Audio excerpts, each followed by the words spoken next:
नमस्कार दोस्तों, आप सभी का स्वागत है। आज की ये मोटिवेशनल स्टोरी ईमान का ज्ञान बताएगी। तो चलिए शुरू करते हैं। काफ़ी समय पहले की बात है। प्रतापगढ़ नाम का एक राज्य था। वहाँ का राजा बहुत अच्छा था, मगर राजा को एक सुख नहीं था, वह यह कि उसके कोई भी संतान नहीं थी और वह चाहता था कि अब वह राज्य के अंदर किसी योग्य बच्चे को गोद ले ताकि वह उसका उत्तराधिकारी बन सके और आगे की बागडोर को सुचारू रूप से चला सके। और इसी को देखते हुए राजा ने राज्य में घोषणा करवा दी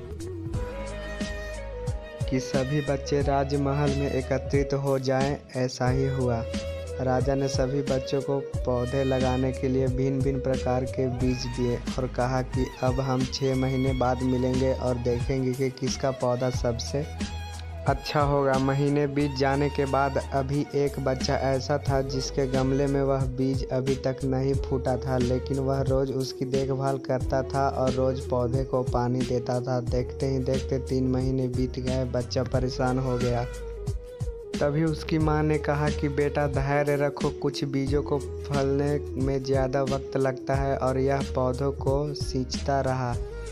6 महीने हो गए। राजा के पास जाने का समय आ चुका था, लेकिन वह डरा हुआ था कि सभी बच्चों के गमले में तो पौधे होंगे और उसका गमला खाली होगा। लेकिन वह बच्चा ईमानदार था और सारे बच्चे राजमहल में आ चुके थे। कुछ बच्चे जोश से भरे हुए थे क्योंकि उनके अंदर राज्य का उत्तराधिकारी बनने का प्रबल लालसा थी। अब राजा ने आदेश दिया, सभी बच्चे अपने अपने गमले दिखाने लगे, मगर एक बच्चा सहमा हुआ था क्योंकि उसका गमला खाली था। तभी राजा की नज़र उस गमले पर गई। उसने पूछा, तुम्हारा गमला तो खाली है। तो उसने कहा, लेकिन मैंने इस गमले की 6 महीने तक देखभाल की है।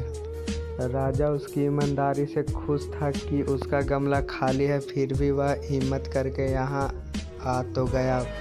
सभी बच्चों के गमले देखने के बाद राजा ने उस बच्चे को सभी के सामने बुलाया। बच्चा सहम गया और राजा ने वह गमला सभी को दिखाया। सभी बच्चे जोर से हंसने लगे। राजा ने कहा, शांत हो जाइए, इतने खुश मत होइए। आप सभी के पास जो पौधे हैं वो सब बंजर हैं। आप चाहे कितनी भी मेहनत कर लें, उनसे कुछ नहीं निकलेगा। लेकिन असली बीज यही था। राजा उसकी ईमानदारी से बेहद खुश हुआ और उस बच्चे को राज्य का उत्तराधिकारी बना दिया गया। लेकिन हमें इस कहानी से क्या सीखने को मिला? मेरे हिसाब से अपने अंदर ईमानदारी का होना बहुत ज़रूरी